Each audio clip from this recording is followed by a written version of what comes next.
Greetings and salutations, everyone. My name is Kirk, and welcome to my YouTube channel. Today, we're talking about my Week 7 wide receiver rankings for the 2022 fantasy football season. On today's episode, we're covering all topics related to the wide receiver position, beginning with matchups. We'll talk about which defenses thus far this season, on average, have been giving up the most points to opposing wide receivers in a half PPR scoring format, in order to meet everyone in the middle, whether you do play in a standard league or even a full PPR league. After we share some perspective as to which matchups we want to go after going into the week, and perhaps which players we want to avoid based on matchups, we'll then transition to our top 36 wide receiver rankings, as I'll share with you guys statistics individually with all 36 players in order to justify the reasons as to why I have them ranked in their given position. Then, of course, after every 12 players that I talk about, I'll give you guys visual representation of my top 12 wide receiver ones, and then the next 12 wide receiver twos and then wide receiver threes at the end of the episode. Now, before we begin, if you have not yet already and you want to support the channel, of course, click the subscribe button. We're making daily fantasy football content in order to help you win not only your weekly matchups,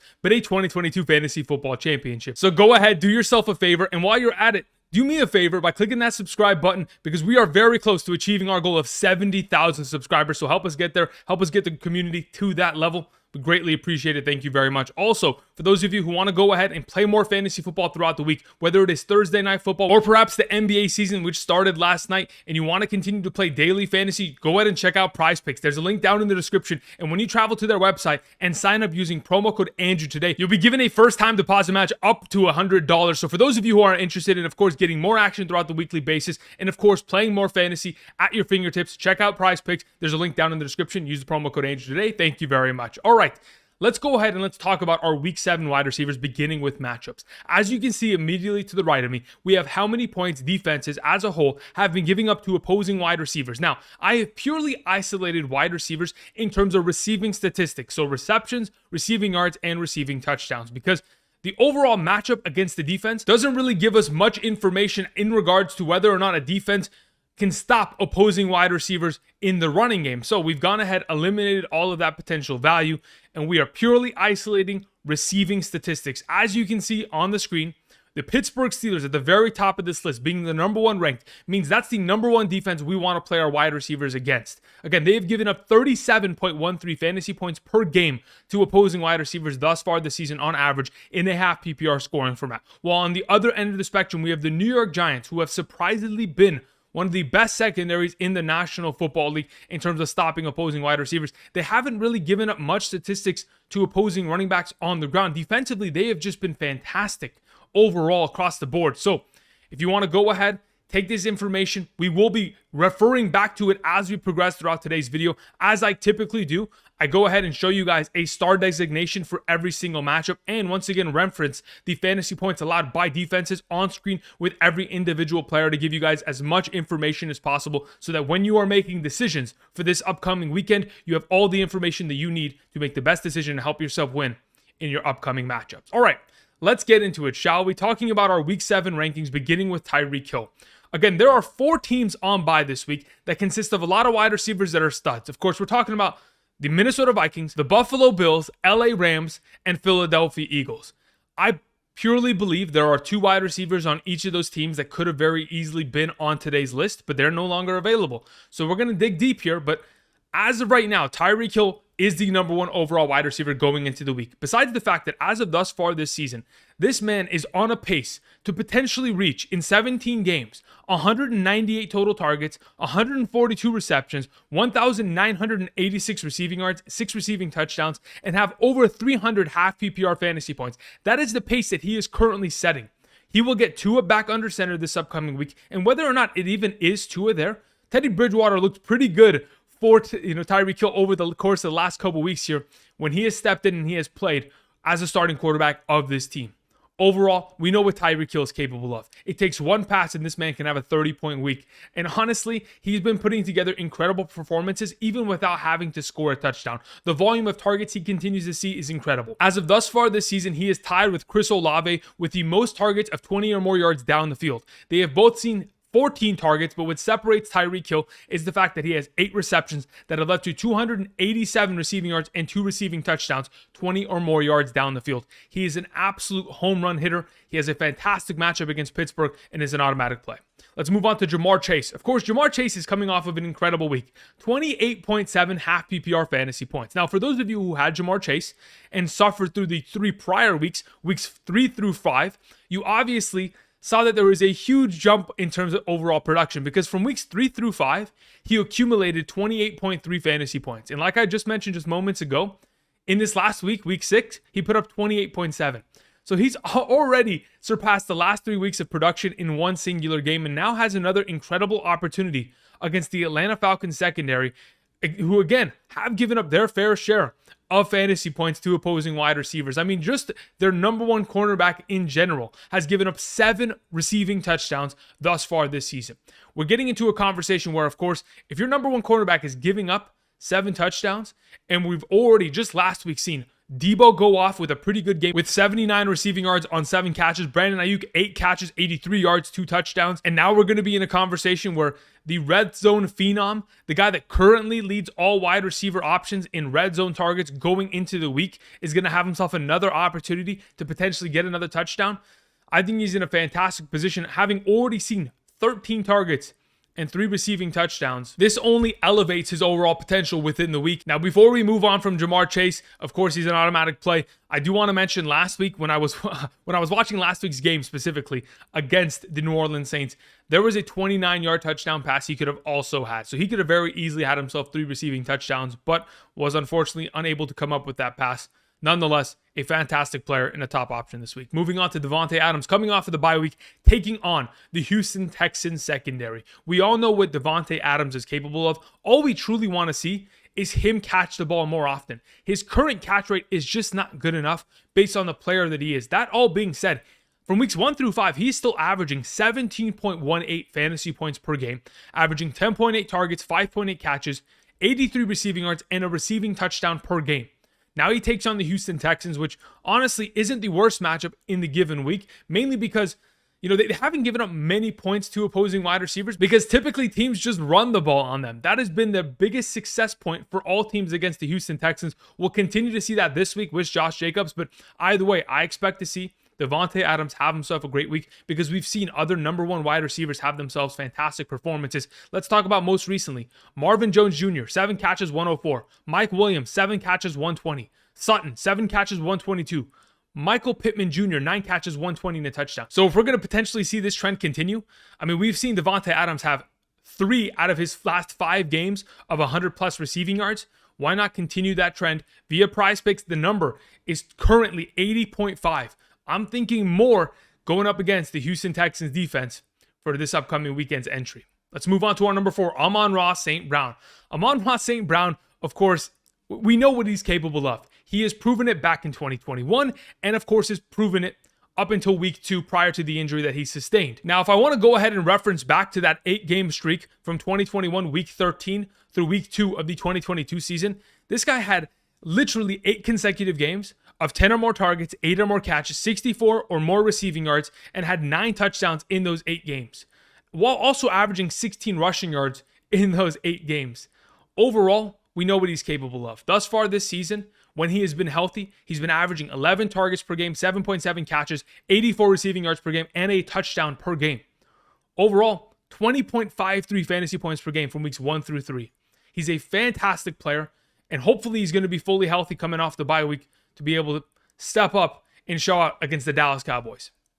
Now, on the other side of the matchup, of course, we have the Dallas Cowboys wide receiver, CeeDee Lamb, who in my opinion is absolutely a top 5 prospect this week, mainly because Dak Prescott is returning. Yes, Dak Prescott has been fully cleared and ready to go. Now, without Dak Prescott from weeks 2 through 6, CeeDee Lamb has been a formidable fantasy wide receiver, averaging 13.4 fantasy points per game with Cooper Rush under center. Throughout that span of time, being targeted 9.8 times per game for 6.2 receptions, 76 receiving yards, 0.4 receiving touchdowns, and again, like I mentioned, 13.4 fantasy points per game. Now, most recently, the Detroit Lions, of course, they have gotten torched on the ground, but through the air, they've certainly seen themselves some battles where they've lost. Of course, most recently, Jakobi Meyers went for 111 receiving yards and a touchdown. Of course, we saw Tyler Lockett, 6 catches, 91 in that same game. DK Metcalf, 7 catches for 149 yards. And even performances before that, we saw the Minnesota Vikings, Thielen and Osborne both score touchdowns. We even saw the Washington Commanders have 2 wide receivers against that defense score a touchdown. There have been a lot of successful plays against this defense. I understand CeeDee Lamb's coming off of a week in which he only had 10.2 fantasy points, but quite frankly, he should have had himself an easy 60-yard bomb touchdown if it wasn't for the fact that Cooper Rush was pressured and threw an interception on that given play. If you know, you know. If you know what I'm referencing to, I can't obviously show you the play on screen, but either way, as of right now, CeeDee Lamb is in a fantastic position to succeed, especially with Dak Prescott's return. Moving on, let's talk about Jaylen Waddle. Jaylen Waddle, this is the second Miami Dolphins wide receiver I, of course, want to mention because we have word that Tua is going to be returning. And like I've mentioned in the past, Jaylen Waddle is a completely different wide receiver with Tua. Despite the fact that last week was the first time in his career with a different quarterback, specifically Teddy Bridgewater, where he was able to go over 10 fantasy points, 6 catches, 129, an incredible day for Waddle. He has an opportunity taking on the easiest matchup of the week, the Pittsburgh Steelers secondary, with his guy, with Tua. Thus far in his career with Tua under center, we have seen Jaylen Waddle average 16.16 fantasy points per game and a half PPR scoring format. In those 13 games, averaging 9.54 targets, 6.77 receptions, 80.23 receiving yards, and 0.77 touchdowns per game. This is absolutely a 5-star matchup. And like we're doing with Tyreek Hill, we're expecting a lot of potential upside here in the matchup. So we're going to continue with that with Jaylen Waddle. All right, moving on to our number 7, the thumbnail for today's video, the return of DeAndre Hopkins. Now listen, we know DeAndre Hopkins is a very talented football player. I mean, the last time we've recently seen him, obviously he was at a little bit of a lesser capacity due to the injuries that he dealt with in 2021. But let's just put this in perspective. In the last 24 healthy games that he has played, him being healthy and of course Kyler Murray being healthy, having both played the full contest, he's averaged 14.25 fantasy points per game. He's obviously one of the best receivers in the league still to this day. And coming off of the 6-game suspension, honestly, I think that just preserves his body. The fact that over the course of the last 24 games with Kyler, he was averaging 6 catches, 8.42 targets, 79 receiving yards, and 0.58 receiving touchdowns are fantastic numbers.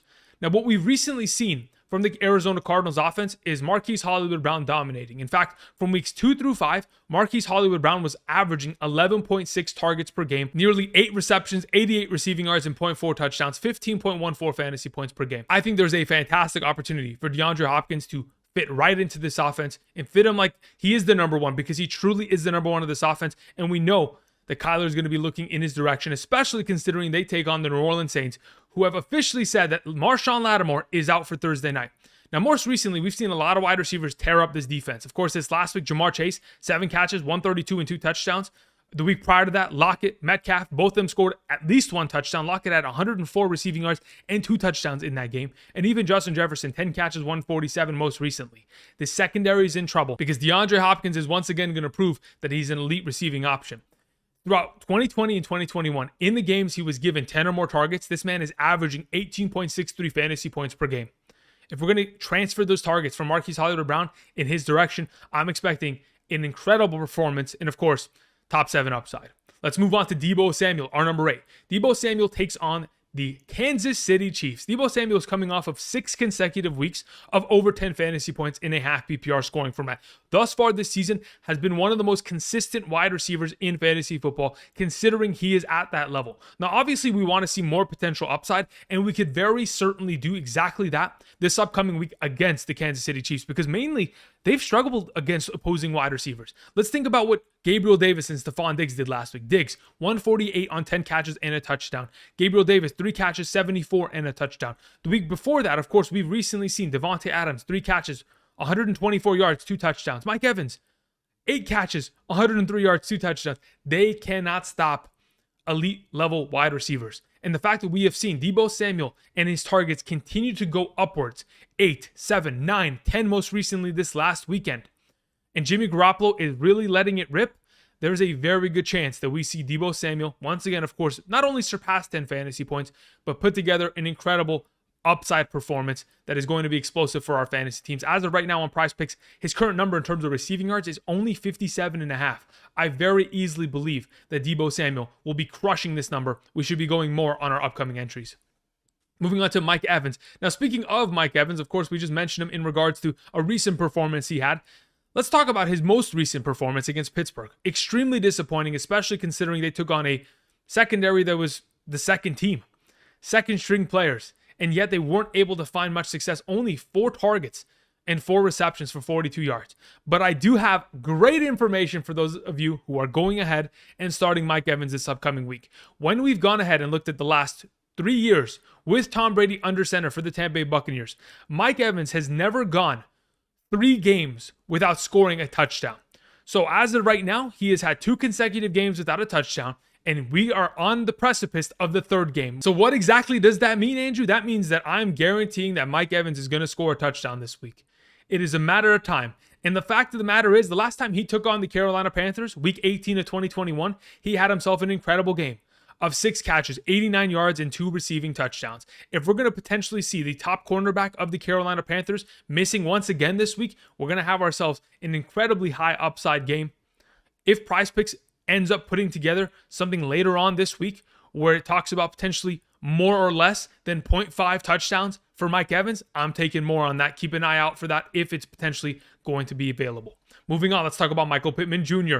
Michael Pittman Jr. is coming off of an incredible week of playing nearly 99% of the offensive snaps and setting career highs in targets, receptions, and receiving yards. Just to go ahead and reiterate it for you, 16 targets, 13 receptions, 134 receiving yards. In his 3 years, never has surpassed any of those numbers. An incredible sight to see for 19.9 fantasy points. And despite the fact that he didn't score a touchdown, he was able to get his other receiving options like Paris Campbell and Alec Pierce in the mix and get them receiving touchdowns, which eventually, the day will come where he's going to be the guy scoring those touchdowns, but we're not worried about it.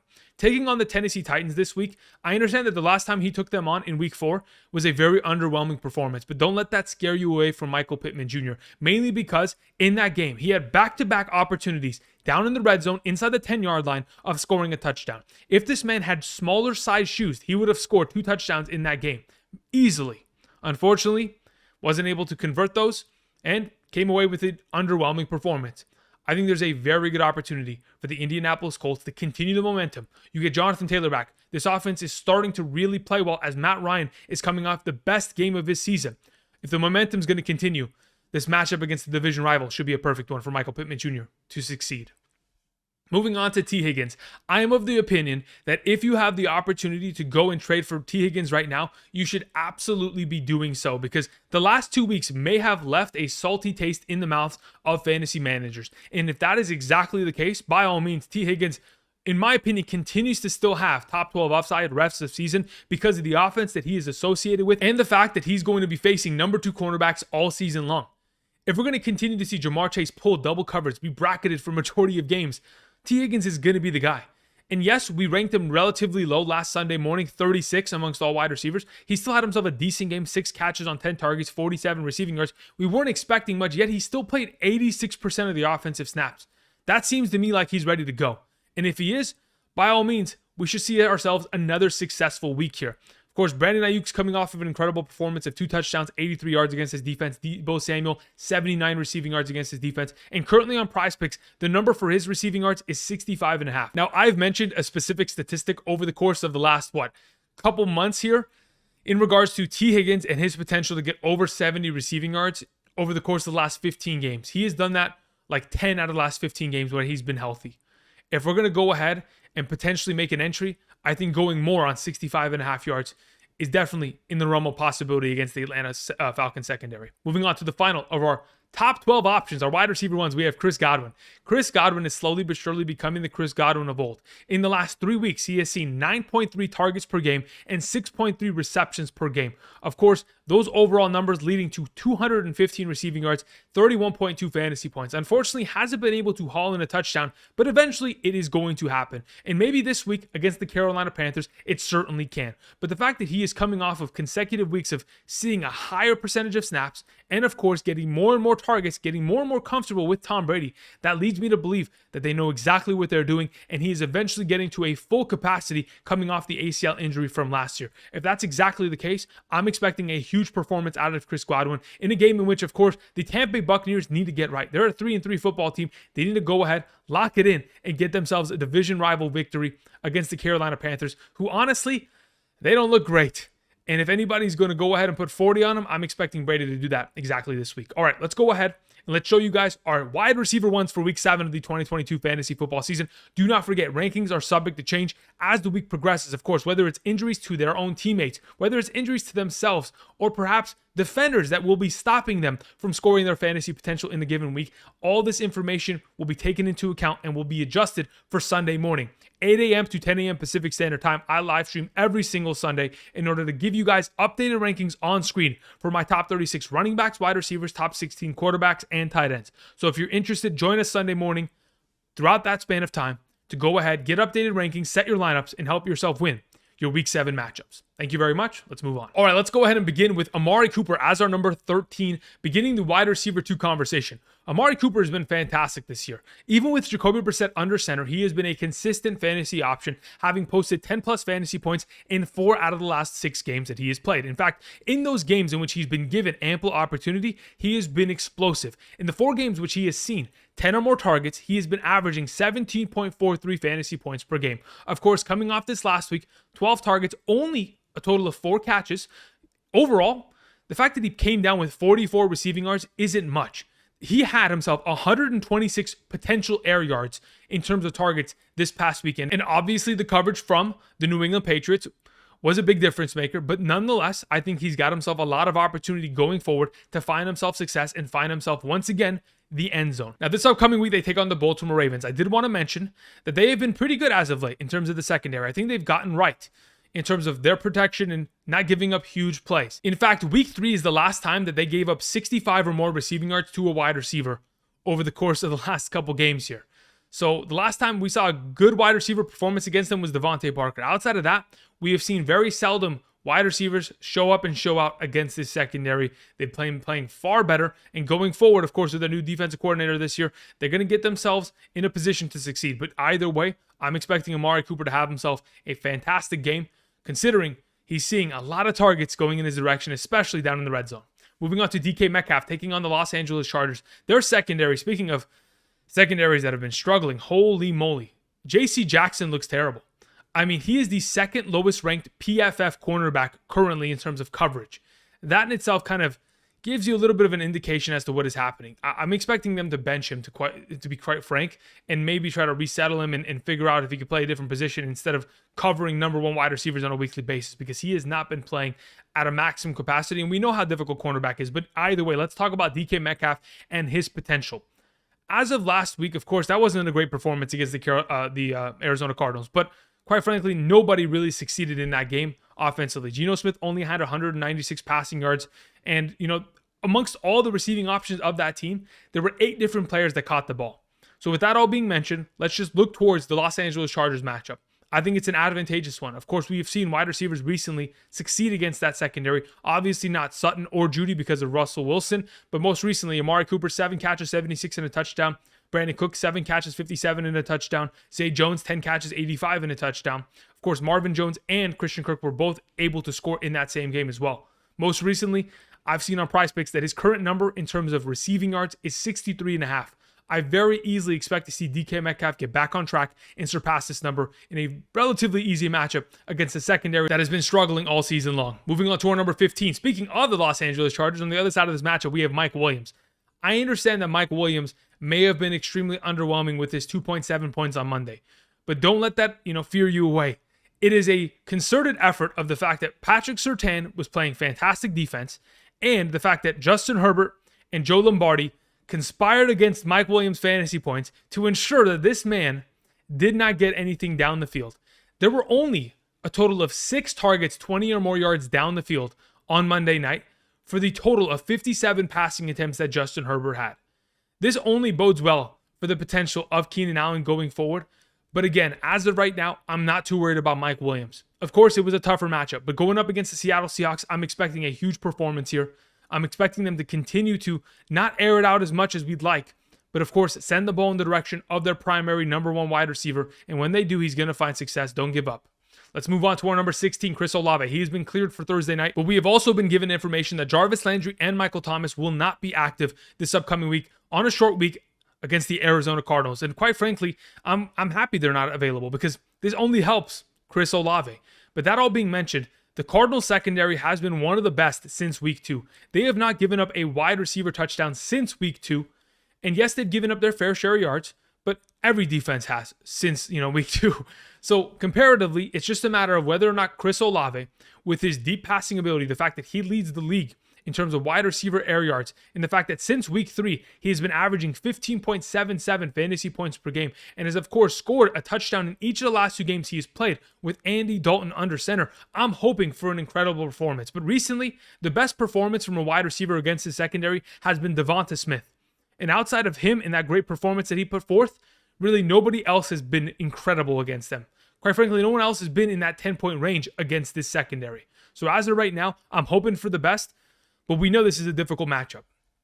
Moving on to number 17, Allen Lazard. Allen Lazard is a fantastic wide receiver option. We know he is number 1 on this depth chart in terms of what Aaron Rodgers is looking for when he drops back in the pocket. The 41 passing attempts he had last week, 9 of them sent in the direction of Allen Lazard. And though that isn't a great capacity, he is still finding himself a lot of success, despite the fact that the matchup against Sauce Gardner for majority of that game was difficult, but was able to get away from Sauce Gardner, sit in the slot position, and score himself a classic, beautiful back shoulder throw on the pylon, scored himself a touchdown. Some of those catches that Jordy Nelson in the past used to catch, but either way, as of thus far this season, we have either seen Lazard score a touchdown or get over 100 receiving yards. It's one or the other in his games. Scoring 4 touchdowns thus far this season, the fact that he is number 5 amongst all wide receiver options in the league. It's a great number to see, and he's quite frankly not even seeing that many targets down in the red zone. Overall, the fact that they have the Washington Commanders up this week, this is another one of these get-right weeks for a good team. The fact that the Washington Commanders could not stop Dante Pettis and Darnell Mooney last week, both those guys going over 68 receiving yards and one of them scoring a touchdown, there's a lot of hope for Allen Lazard to continue his streak of great games. Moving on to Keenan Allen. I believe it is going to be the return of Keenan Allen because mainly he's practicing this week already, and he said last week, I should be ready for week 7. And if that's going to continue to be the case, my goodness, do they need him. Besides the fact that we just talked about it with in regards to Mike Williams earlier, having only 6 targets of 20 or more yards down the field from the Chargers offense on Monday night, this team is only throwing it short. There's a reason why Austin Eckler had 16 targets and 10 catches on Monday night.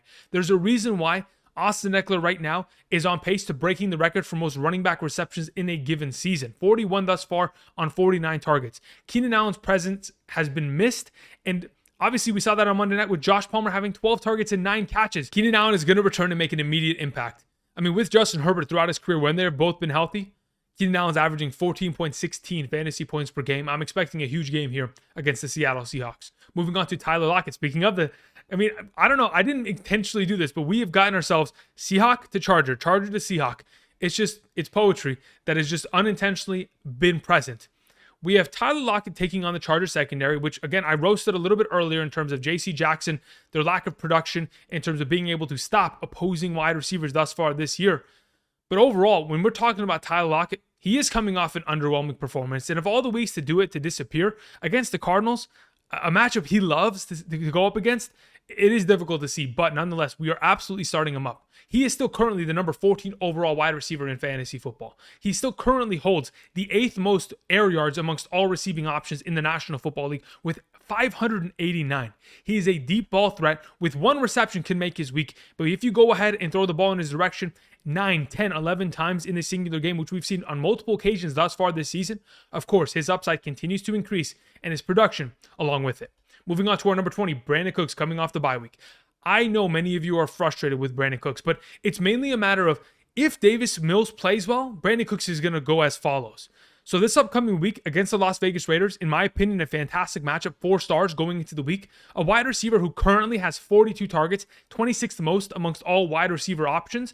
I think he certainly needs some respect on his name.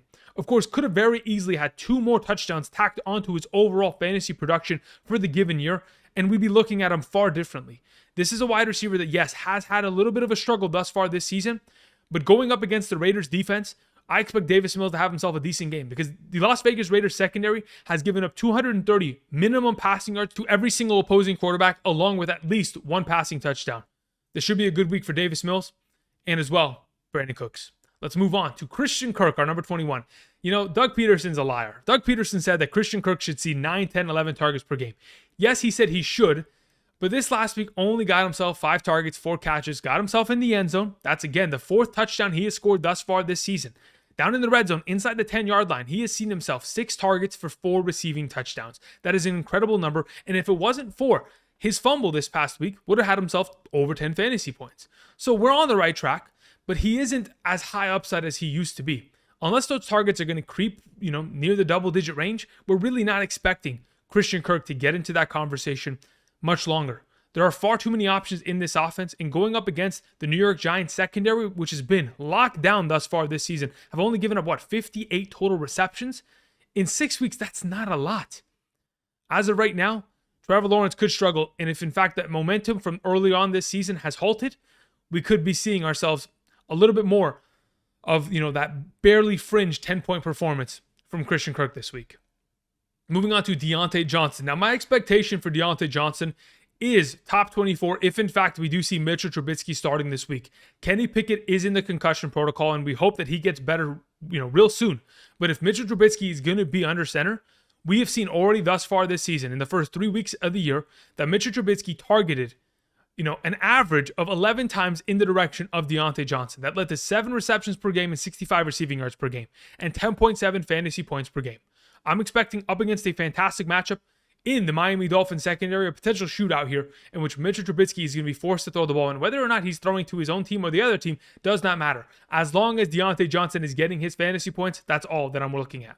Moving on to Brandin Aiyuk, our number 23. I think Brandin Aiyuk could very easily surpass this number based on what we saw last week. 11 total targets, 8 catches, 83 yards, and 2 receiving touchdowns. Quite frankly, when I watched that game back, he had himself a reception that could have very easily been an additional 40 receiving yards if it wasn't for Jimmy Garoppolo selling the bag. But I do want to mention a couple things. Of course, when you play against the Kansas City Chiefs, they're going to put up points. And when they do, you're going to have to pass the ball. And if Jimmy Garoppolo is going to be exactly doing that, throwing the ball 40 plus times this upcoming week, we could very easily see Brandin Aiyuk surpass 7 or more targets. And the reason why I look at that specific number is because in the last 2 years, when Brandin Aiyuk has been targeted 7 or more times, he's done that exactly 8 times in the last 2 seasons, he has been averaging 14.5 fantasy points per game, 5.6 receptions, 71.6 receiving yards, and 0.75 receiving touchdowns per game.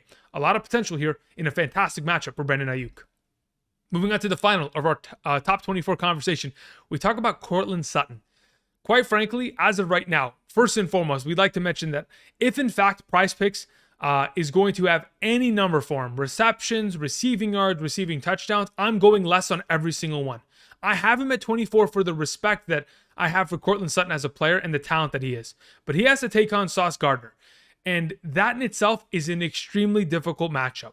And the fact that Courtland Sutton has found himself at number 24 isn't really a surprise because I know he's going to get targets. I know he is a primary threat down in the red zone for this team. But we just have to put it into perspective. Sauce Gardner this season has been targeted 30 times in coverage. He has only allowed 13 receptions this year. It is going to be extremely difficult for Courtland Sutton to find success. So I'm probably looking towards the lesser points in terms of yardage. If in fact he scores a touchdown, could be fantasy relevant. If in fact they move him away from Sauce Gardner and he goes up against any other cornerback, he'll be better off.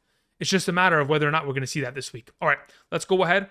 Let's recap our 13 through 24 wide receivers on screen, giving you guys a little bit more perspective on the matter before we continue on to the wide receiver 3 conversation. Again, if you guys want updated rankings, you can go ahead, swing on by Sunday morning, 8 a.m. to 10 a.m. Pacific Standard Time. We have updated rankings every Sunday morning for all 6 primary positions: running back, wide receiver, quarterback, tight end, kicker, defense. For those of you who are trying to help yourselves win a 2022 Fantasy Football Championship, but first and foremost, winning week by week. Of course, this week 7, to help you continue on to that goal. So let's talk about Terry McLaurin as our number 25. I went ahead and I looked at his statistics with Taylor Heineke under center last season. Taylor Heineke averaged I mean, these are kind of brutal numbers. Only 8.29 targets in his direction that led to 4.79 receptions. Again, if you guys remember last year, Terry McLaurin had the highest percentage of targets that were uncatchable, deemed by Pro Football Focus. On top of that, he only averaged 60 receiving yards per game and 0.36 receiving touchdowns per game, averaging 10.67 fantasy points per game with Taylor Heinicke. A lot of inconsistencies, to say the very least. And the fact of the matter is, yes, with Taylor Heinicke taking the starting quarterback position and Jahan Dotson being injured, there is a lot of potential for Terry McLaurin to step up. But if Jair Alexander is going to be the number one cornerback against him, it is very difficult for me to assume success this upcoming week. Yes, he's going to have opportunities, but he's in a position where it is difficult to start in this upcoming weekend's matchup. And you may be wondering, Andrew, if it's difficult to start, why are you mentioning him? It's because that's how thin we are at the wide receiver position based on the bye weeks we're seeing this upcoming week. Let's move on to our number 26. Playing on Thursday night, we have Rondale Moore taking on the New Orleans Saints defense that, quite frankly, again, is going to be exposed this upcoming Thursday. It is a short week, and yes, Thursday night games have not been exciting, but what has been exciting has been the slot receiver position for the Arizona Cardinals. If you go ahead and look at weeks 1 through 6, whether it has been Rondale Moore or Greg Dortch, whoever has been the starting wide receiver at the slot position in those given weeks has been fantastic, as those two have totaled 45 total targets for the first 6 weeks of the season. If we're going to continue to see weeks like we just did, where Rondale Moore had 10 targets, 6 catches, my goodness, the receiving upside is absolutely going to be there, and they're going to continue to implement him more now that we see Hollywood Brown go down probably for the next month of the season. I think we're in a fantastic position, and with DeAndre Hopkins pulling majority of the coverage on the outside, Rondale Moore is going to have to deliver over the middle in the slot position. Moving on to number 27, Romeo Doubs. Romeo Doubs, in my opinion, now gets himself back into the top 36 conversation because of Randall Cobb's recent injury. Being carted off the field, will probably miss 2 to 3 weeks. But Romeo Doubs, this last week against the New York Jets, had himself a total of 95 air yards go in his direction. Was only able to have himself 4 receptions for 21 yards, but the potential was there. And we've seen him get a lot of targets most recently. And out of the last 4 games, he has seen 3 games of over 8 targets. If we're going to continue to be in that conversation, in the last 4 weeks, accumulating 30 total targets, in my opinion, we're in a perfect position against the Washington Commanders to have ourselves a blow-up game. Coming off of a week in which he played 96% of the snaps, he is easily the number 2 of this team, and I'm all in on Romeo Doubs having himself a pretty decent week against Washington. Moving on to Alec Pierce, another one of these wide receivers that has been relatively consistent in terms of targets, and most recently, been fantastic for fantasy. Putting up 10 fantasy points the last time he took on the Tennessee Titans in week 4. 4 catches, 80 yards. Week 5 against Denver, 8 catches, 81 yards, 12.1 fantasy points. And most recently this last week, where he caught the game-winning touchdown, 3 catches, 49, and a touchdown in that game for 12.4 fantasy points.